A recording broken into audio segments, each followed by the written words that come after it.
It's one part exit interview, two parts Greek tragedy, an extraordinary new profile of Paul Ryan in the New York Times Magazine.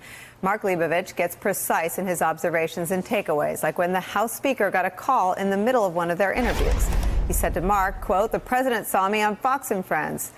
Explaining the interruption, he said he thought I looked good. This is among the headiest commendations a Republican could hope to receive in Donald Trump's Washington. That happens to me a lot, Ryan added, referring to his post-TV attaboy.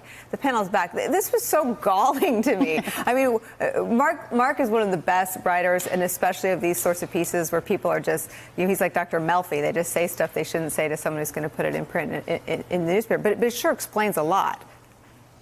His weakness is just extraordinary. And I don't want to sit here and disparage Paul Ryan, the man, because he's a good guy. He's a moral person. He's a decent person. Take him seriously when he says, I want to spend more time with my kids and family, and I didn't want to fundraise, and I didn't want to do all these things. I'm not political. I'm a policy guy. The job required hardness, firmness, toughness. Standing up to this lawless president. He is supine, he is weak, he is feeble, unlike anybody who has ever held the position of Speaker of the House. This is a constitutional office with immense power, second in line to the presidency. When you see the abdication of responsibility to the country from the Republican leadership, it is galling, it is appalling, and his legacy will be a shameful one because of it. I was in the room when Paul Ryan was elected Speaker and the House caucus was struggling with who's going to be our next leader. And he stood there and said, I don't want the job. I'm not sure I'll be good at it. I'm not going to travel. I'm not going to fundraise. But he was the only choice we had in many ways. And I think what we're seeing in his resignation is this. This is no longer Paul Ryan's party. And he knows it. Well, whether he's willing to say that or not, this is Donald Trump's party, not Paul Ryan's. He is, at this point, because of having transacted on the corporate tax bill, nothing more than a for-profit Republican we see in the finance community that sold their souls for the benefit of Donald Trump. The most shocking thing about that interview, though, was his admission that Donald Trump has architected tragedies. What did that mean? Let me read that. Let me read that. I want your thoughts on this too, Jen. Okay, so this is from Mark's piece. This is Paul Ryan. Quote, I can look myself in the mirror at the end of the day and say, I avoided that tragedy. I avoided that tragedy. I avoided that tragedy, Ryan tells me.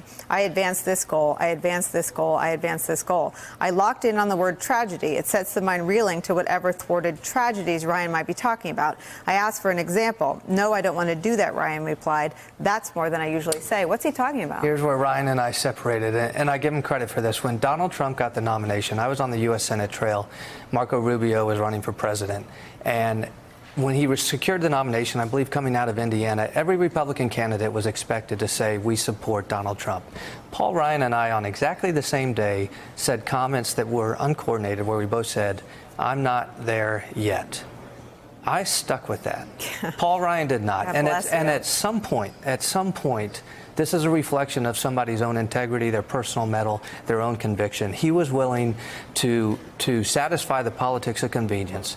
And I'll tell you this, legacies will be remembered for people who stuck on principle and didn't fail in the face of adversity. He's failed in the face of adversity. And Jen, there was no way back after Access Hollywood. And I had friends that had supported him. And to me, some of them called me and asked my advice. I said, there's no way back. I don't know how this isn't a question for a former political consultant. I'm a non-practicing Republican. This is a question for your wife, for your daughters, for your sons, for your parents. Right. I mean, if you can get there after what you heard on Access Hollywood, they grabs women in the bleep, go for it. But I didn't see a way back, and I was shocked that Paul Ryan.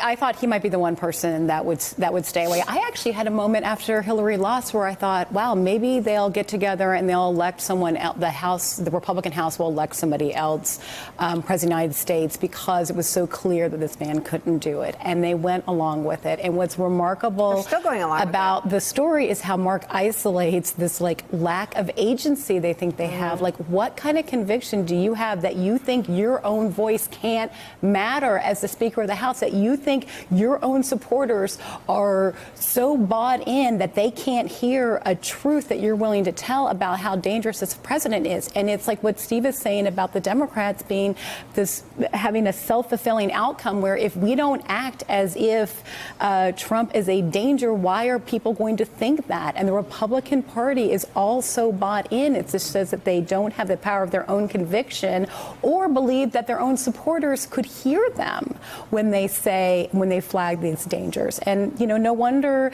the Republican Party is so aligned with him, because no one else, they don't hear anything else. Hey there, I'm Chris Hayes from MSNBC. Thanks for watching MSNBC on YouTube. If you want to keep up to date with the videos we're putting out, you can click subscribe just below me or click over on this list to see lots of other great videos.